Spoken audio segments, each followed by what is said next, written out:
नमस्कार, आपका बहुत बहुत स्वागत हमारे खास कार्यक्रम हरियाणा डायरी में। इस कार्यक्रम का एक उद्देश्य है कि आप तक हरियाणा के हर उस विकास की जानकारी पहुंचाई जाए जो मुख्यमंत्री मनोहर लाल की कुशल नेतृत्व में और सरकार में आपके लिए किया जा रहा है। तो बने रहिए और देखते रहिए हमारा खास कार्यक्रम हरियाणा डायरी।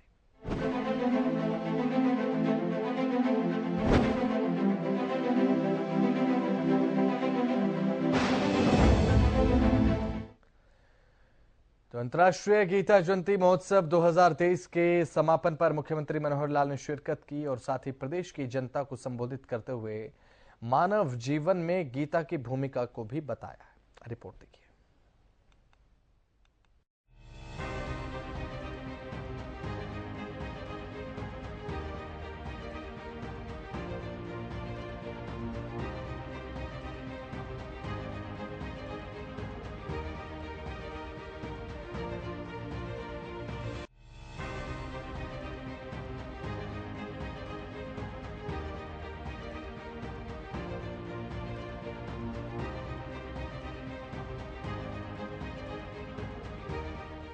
अंतर्राष्ट्रीय गीता जयंती समारोह को आज पूरे विश्व में एक अलग ही पहचान मिल चुकी है।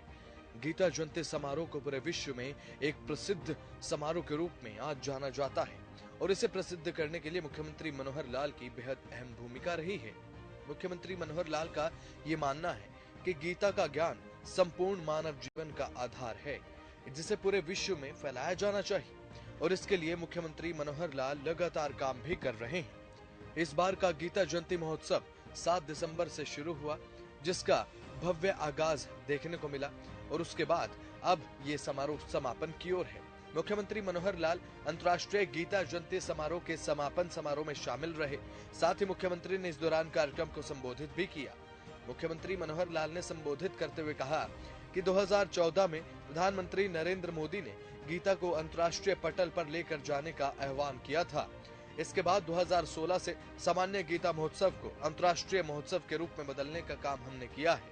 मुख्यमंत्री ने कहा कि गीता मानव जीवन के संपूर्ण जीवन का आधार है। साथ ही सीएम ने जानकारी देते हुए बताया कि देश और विदेश से 30 लाख से ज्यादा लोग अब की बार इस अंतर्राष्ट्रीय गीता महोत्सव में शामिल हुए हैं। ये 18 दिन का कार्यक्रम अब दुनिया भर के लिए एक प्रसिद्ध कार्यक्रम बन चुका है, जो कि पूरे देश के लिए गर्व की बात है।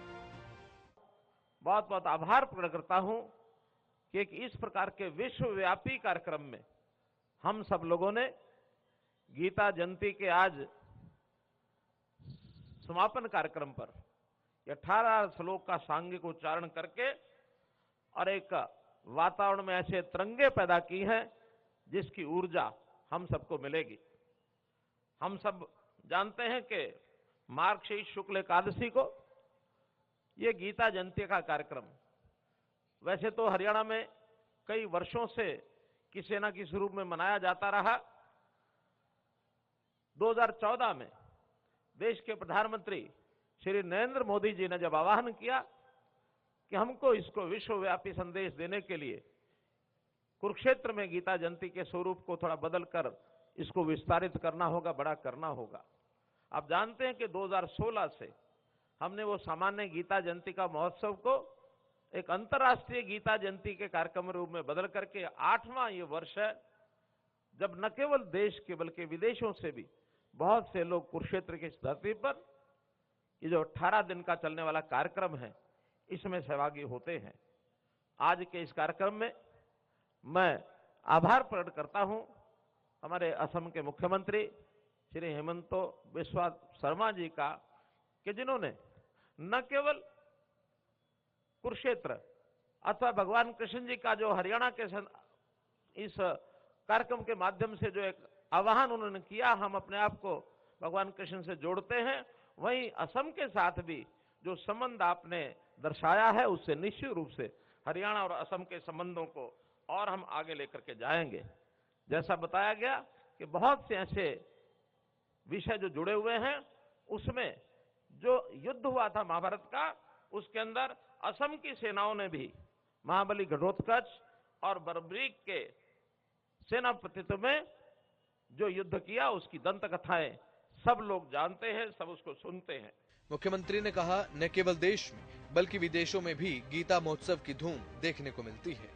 मुख्यमंत्री ने बताया कि हमने पहला विदेशी कार्यक्रम 2019 में मॉरिशस में किया था, उसके बाद लंदन, कनाडा और इसके बाद इस वर्ष ऑस्ट्रेलिया में भी कार्यक्रम किया गया है। मुख्यमंत्री ने कहा कि श्रीलंका में भी गीता का कार्यक्रम अब किया जाएगा। साथ ही सीएम ने गीता के ज्ञान का भी बखान किया और मुख्यमंत्री ने कहा कि दुनिया की हर समस्या का समाधान गीता में समाहित है।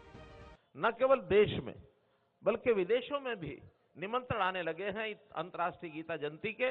हमने 2019 में सबसे पहला विदेश का कार्यक्रम मॉरिशस में किया और मॉरिशस के बाद लंदन में, सितंबर 2022 में कनाडा में, इस साल ऑस्ट्रेलिया में, और अलग से निमंत्रण कल ही जो अपना यानी कंट्री पार्टनर इस बार हमने श्रीलंका को बनाया, तो श्रीलंका के जो संस्कृति मंत्री हैं उन्होंने एक प्रकार से निवेदन किया है, महाराज जी को निमंत्रण दिया है कि आप लोग अगले साल के किसी भी महीने और श्रीलंका में अंतर्राष्ट्रीय गीता जयंती का कार्यक्रम ये जरूर करें।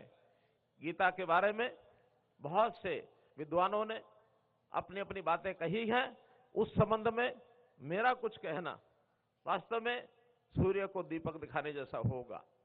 गीता का अपना महत्व एक प्रकार से अगर कहें तो आज का विश्व जिस प्रकार से अंधकारी कोठरी में और अपने आप को ऐसा महसूस करता है कि कहीं दुनिया के अंदर युद्ध में इस प्रकार के अंधकार के कारण से मानवता का विनाश न हो जाए, चाहे वो कोविड की बात करें, चाहे वो युद्धों की बात करें, लेकिन हर एक को आशा बंधी है भारतवर्ष से कि भारत की संस्कृति, भारत का ये गीता रूपी विरासत ये दुनिया को बचा सकती है, ये एक विश्वास बना है। तो इस नाते से हम लोग भी इसमें अपने अपने योगदान को बराबर बनाए रखेंगे और आज इन चुनौतियों को, इसका हल निकालने के, इन समस्याओं का हल निकालने के लिए भारतवर्ष का बच्चा बच्चा हर नागरिक दुनिया के अंदर अपना योगदान ये जो देता रहेगा। आज बहुत सी समस्याओं में, वैश्विक समस्याएं, चाहे वो प्रदूषण है, चाहे वो बीमारियां हैं, वो हमारे खान पान के कारण से, हमारी आदतों के कारण से, अपने देश की समस्याओं को हल करने के लिए भी गीता का हम उपयोग कर सकते हैं।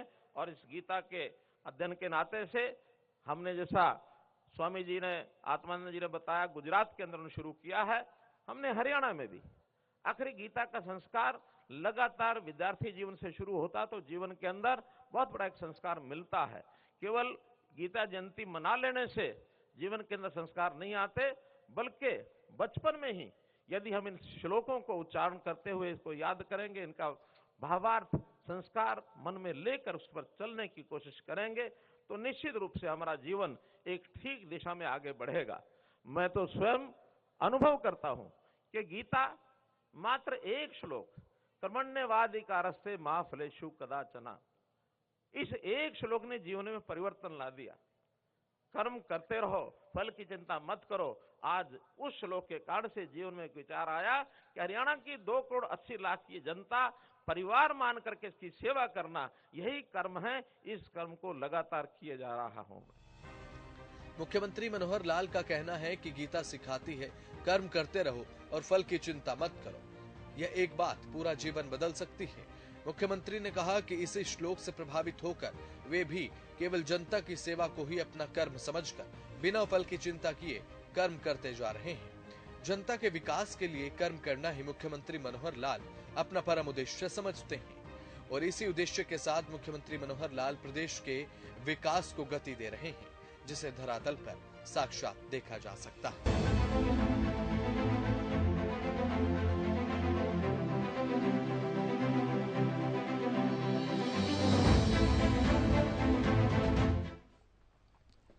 तो वहीं केंद्रीय गृह एवं सहकारिता मंत्री अमित शाह ने ये कहा कि व्यक्ति, समाज, राष्ट्र व विश्व की समस्याओं का समाधान श्रीमद् भगवद गीता में समाहित है। कुरुक्षेत्र में मनाए जा रहे अंतर्राष्ट्रीय गीता महोत्सव से आज देश विदेश में गीता का शाश्वत संदेश भी पहुंच रहा है। इस दौरान अमित शाह ने मुख्यमंत्री मनोहर लाल की तारीफ भी की।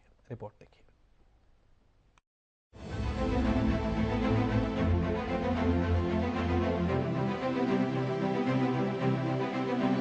केंद्रीय केंद्रीय गृह एवं सहकारिता मंत्री अमित शाह ने शुक्रवार को कुरुक्षेत्र में चल रहे अंतर्राष्ट्रीय गीता महोत्सव के दौरान आयोजित संत सम्मेलन को संबोधित करते हुए कहा कि व्यक्ति, समाज, राष्ट्र व विश्व की समस्याओं का समाधान श्रीमद् भगवद गीता में समाहित है।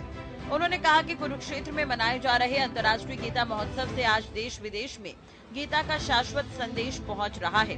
लगभग 5000 साल से ज्यादा समय पहले कुरुक्षेत्र की धरा पर भगवान श्री कृष्ण ने अपने श्रीमुख से गीता का संदेश दिया था। उस संदेश को अंतर्राष्ट्रीय गीता महोत्सव के माध्यम से पूरे विश्व में स्थापित करने का काम किया जा रहा है। उन्होंने कहा कि एक विद्वान ने कहा था कि गीता का ज्ञान हर जगह फैलाने में सफल हो और इसकी स्वीकृति हो तो विश्व में कभी युद्ध नहीं हो सकता। उन्होंने गीता के शाश्वत संदेश का जीवन में महत्व समझाते हुए बताया कि मेरे जीवन में बेहद उतार चढ़ाव आए, लेकिन बचपन से ही माँ ने गीता सिखाई, इसलिए जीवन में कभी निराशा व दुख का अनुभव नहीं हुआ। देश आजाद होने के बाद ये 75 साल में ज्ञानानंद जी जैसे अनेक संत महात्माओं ने गीता के उपदेश को और गीता के ज्ञान को पूरे विश्व के बीच में पुनर्स्थापित करने का काम किया है। मैं कई लोगों को मिला हूं, दुनिया भर के कई विद्वानों को मिला हूं। सब ये मानते हैं कि व्यक्ति के जीवन की, अगर कोई देश है तो इसके समाज जीवन की और पूरे विश्व की सभी समस्याओं का समाधान गीता के उपदेश में समाहित है। इसके बाहर जाने की जरूरत नहीं।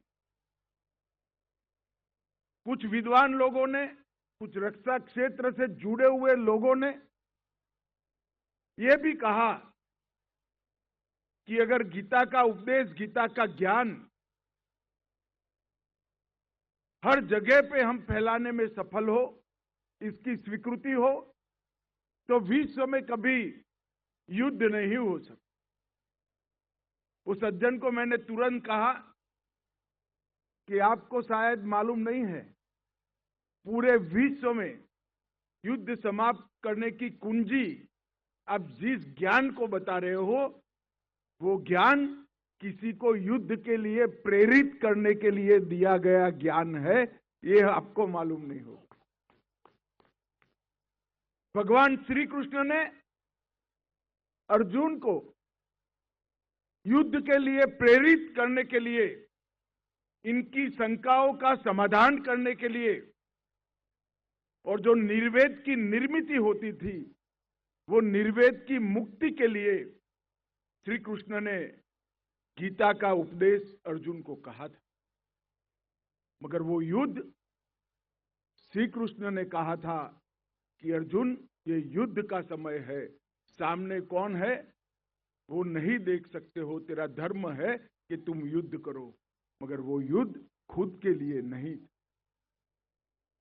वो युद्ध समग्र पृथ्वी पर धर्म के स्थापन के लिए था, अनेक जीवों के कल्याण के लिए।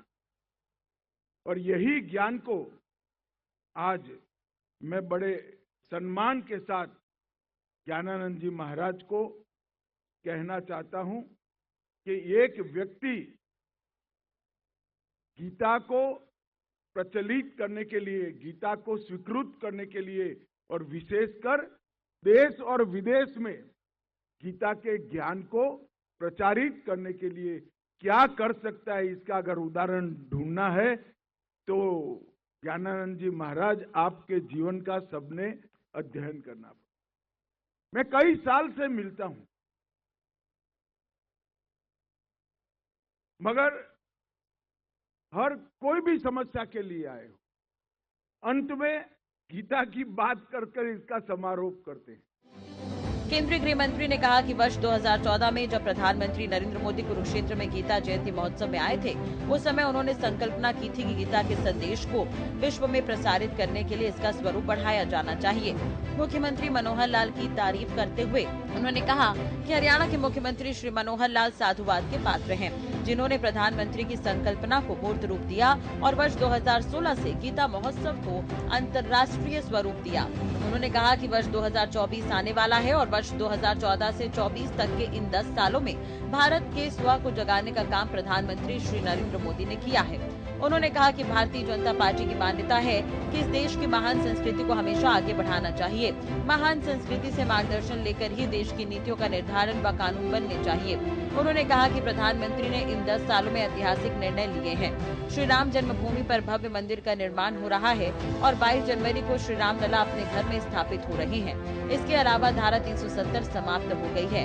साथ ही काशी विश्वनाथ कॉरिडोर, केदारधाम और बद्रीनाथ को विकसित करना, कश्मीर में शारदा पीठ का पुनर्स्थापन और संसद के अंदर सनातन परंपरा का प्रतीक सेंगोर को स्थापित करना, ये सभी काम श्री नरेंद्र मोदी के नेतृत्व में देश में हुए हैं। उन्होंने कहा कि संत महात्माओं ने सदैव समाज को राह दिखाने का कार्य किया है।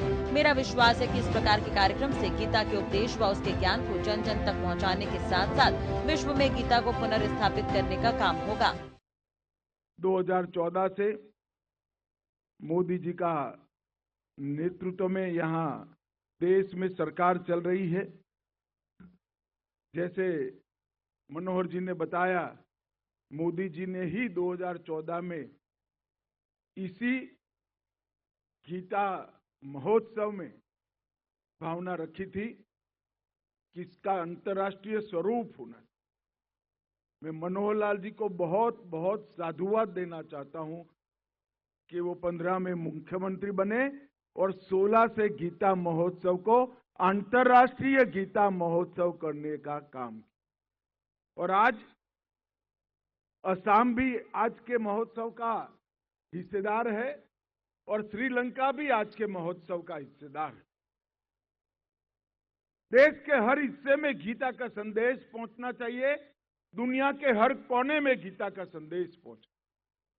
और इसलिए ये गीता महोत्सव 2016 से अंतर्राष्ट्रीय स्तर पर मनाने की शुरुआत हुई और ये 7 साल के अंदर इसके सभी उद्देश्यों की सफलता के प्रति ये गीता महोत्सव जा रहा है। इसका न केवल मुझे सनातन धर्म के सभी मत अवलंबन करने वाले लोगों को बहुत बहुत आनंद और हर्ष है। मित्रों, मनोहर जी ने थोड़े हल्के फुल्के शब्दों में बताया कि देश सच्चे रास्तों पर चल रहा है। 2014 से 2024 में कुछ दिन के बाद हम प्रवेश कर जाएंगे। ये 10 सालों के अंदर भारत के स्व को जगाने का काम इस देश के प्रधानमंत्री नरेंद्र मोदी जी ने किया।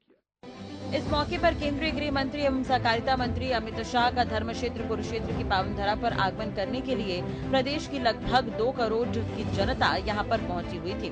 मुख्यमंत्री मनोहर लाल ने इस दौरान कहा कि वर्ष 2014 से भारत सरकार का संचालन भारतीय संस्कृति के अनुसार किया जा रहा है। प्रधानमंत्री श्री नरेंद्र मोदी और गृह मंत्री अमित शाह आसान तरीके से जटिल मुद्दों को सुलझा लेते हैं।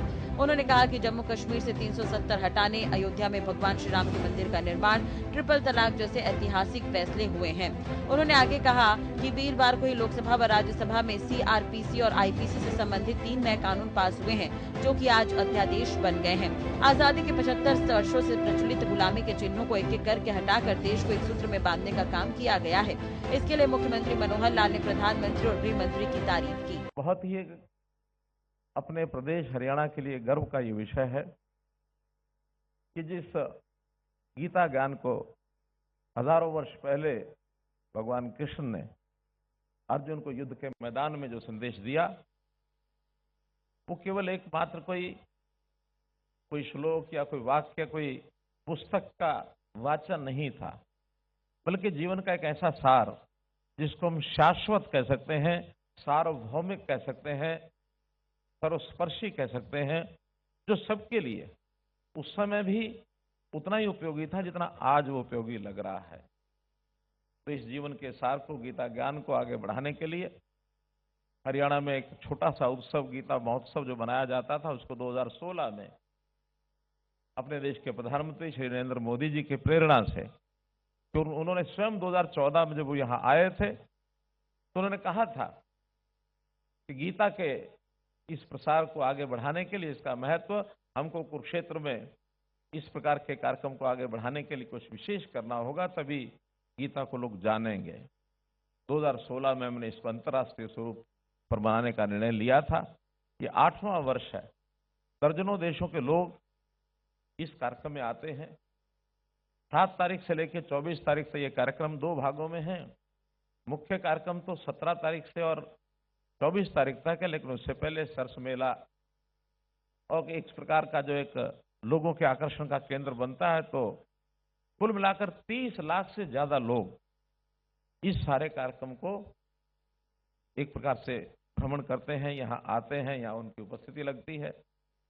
और अन्य देशों में भी स्वामी ज्ञानानंद जी महाराज ने प्रयत्न करके बहुत देशों में कार्यक्रम शुरू करवा दिए हैं। मॉरिशस है, यूके है, कनाडा है, ऑस्ट्रेलिया है, अभी यूएसए का निमंत्रण आया हुआ है। आज ही श्रीलंका के जो वहाँ के संस्कृति मंत्री, उन्होंने अपनी इच्छा व्यक्त किया कि हमारे यहाँ श्रीलंका तो बहुत नजदीक है और सब हिंदू समाज वहाँ रहता है, तो वहाँ भी ये कार्यक्रम करने चाहिए।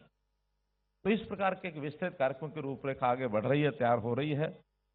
एक संस्कार में, अंधकार में जो वातावरण था उसको दूर करने के लिए गीता से बढ़िया और कोई संदेश हो नहीं सकता। मुख्यमंत्री ने कहा कि हजारों वर्ष पहले महाभारत के युद्ध में भगवान श्री कृष्ण द्वारा अर्जुन को दिया गया गीता का संदेश केवल पुस्तक का वाचन नहीं, बल्कि ये शाश्वत, सार्वभौमिक, सार्वकालिक है। उन्होंने स्मरण कराया कि वर्ष 2014 में प्रधानमंत्री नरेंद्र मोदी कुरुक्षेत्र आए थे, तो उन्होंने कहा था कि गीता की धरा होने के नाते कुरुक्षेत्र का विशेष महत्व है। मुख्यमंत्री ने कहा कि प्रधानमंत्री से प्रेरणा लेते हुए 2016 से गीता महोत्सव का अंतर्राष्ट्रीय स्तर पर मनाने की शुरुआत की गई है। आज विश्व का हर देश चाहता है कि उनके यहाँ अंतर्राष्ट्रीय गीता महोत्सव का आयोजन हो। आपको बता दें कि मुख्यमंत्री के प्रयासों से ये सब संभव हो सका है। विशाल आयोजन किया गया, जिसकी तारीफ खुद गृह मंत्री ने की। इसके अलावा इससे पहले उपराष्ट्रपति भी यहाँ पर पहुँचे थे, उन्होंने भी इस आयोजन की तारीफ की थी। आज गीता महोत्सव मॉरिशस, कनाडा, यूके, ऑस्ट्रेलिया में भी आयोजित हो रहा है। श्रीलंका के संस्कृति मंत्री भी यहाँ पर पहुँचे हुए थे। उन्होंने ये कहा था कि गीता महोत्सव का आयोजन करवाने के लिए मुख्यमंत्री मनोहर लाल का धन्यवाद। उन्होंने उनसे बातचीत भी की। इस मौके पर मुख्यमंत्री ने संतों का स्वागत भी किया था और गीता के प्रचार प्रसार को गति देने का वो हर बार आग्रह करते हुए नजर आते हैं। तो आज के इस कार्यक्रम में जो संत सम्मेलन का आयोजन, इसमें आज उपस्थित अपने देश के गृह मंत्री श्री अमित शाह जी उपस्थित हुए हैं। मैं हरियाणा की 2 करोड़ 80 लाख लोगों की ओर से आपका स्वागत करता हूं, आपका अभिनंदन करता हूं। हम जानते हैं कि श्री अमित शाह जी और देश के अपने प्रधानमंत्री श्री नरेंद्र मोदी जी, जो कुछ इस समय हम देख रहे हैं, जो इस देश के अंदर कमियां हमको ध्यान में आती थी, देश आजाद हुआ वर्षों की गुलामी के बाद, वो एक कहानी है। लेकिन आजादी के बाद एक चैलेंज था कि इस देश की एकता और अखंडता, इसको मजबूत रखा जाए। तो हमको मालूम है कि उस समय के गृह मंत्री लौह पुरुष सरदार वल्लभ भाई पटेल जी का एक बहुत बड़ा योगदान उसमें रहा है। 500 से ऊपर रियासतों को एक सूत्र में बांधने के लिए उन्होंने सब राजाओं महाराजाओं को, छोटी बड़ी रियासतों के जो चलाने वाले उस समय लोग थे, सबको एक सूत्र में बांधा और देश एकता में बंद करके, और आज एक लोकतांत्रिक सबसे बड़े देश के रूप में उभर करके आया है।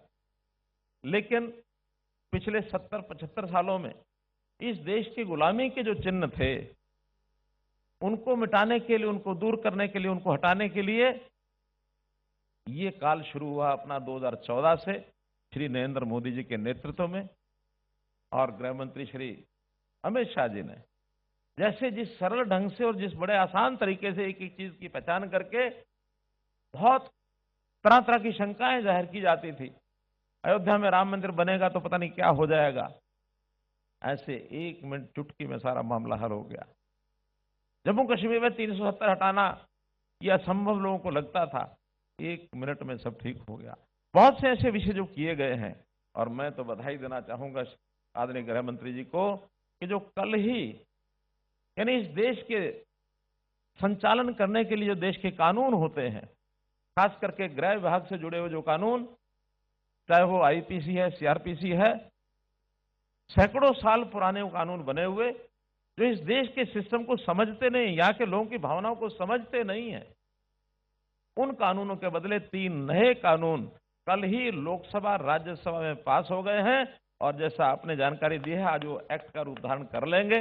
मैं बहुत बधाई देता हूं, आपको सराहना करता हूं इस बात की कि अब देश भारतीय संस्कृति के हिसाब से, हमारी जो विरासत है उसके हिसाब से इस देश का संचालन लोकतांत्रिक तरीके से आगे बढ़े, इस ओर बड़े बड़े कदम सब उठाए गए हैं। मैं आपको भी, देश के प्रधानमंत्री नरेंद्र मोदी जी को और हमारे अमित शाह जी को लोह पुरुष के नीचे संज्ञा देने का मन नहीं करता। आप भी दोनों लोह पुरुष हैं, जिस प्रकार के निर्णय आप ले रहे हैं। तो शुभकामना देते हुए कि जो कार्यक्रम इस प्रकार के ठीक दिशा में गीता जयंती के कार्यक्रम हो अथवा अन्य कार्यक्रम हो, इसमें हमको सबको आगे बढ़ चढ़ करके भाग लेना चाहिए, अपनी भूमिका निभानी चाहिए। कुल मिलाकर मुख्यमंत्री मनोहर लाल ये चाहते हैं कि अंतर्राष्ट्रीय स्तर पर हरियाणा की पहचान बने और इस लिहाज से विशाल आयोजन जो है हरियाणा में किए जा रहे हैं, जिसमें हरियाणा ने मिसाल कायम की है। तो चलिए फिलहाल हमारे इस खास कार्यक्रम हरियाणा डायरी में आज के लिए फिलहाल इतना ही। आप देखते रहे हरियाणा न्यूज। नमस्कार।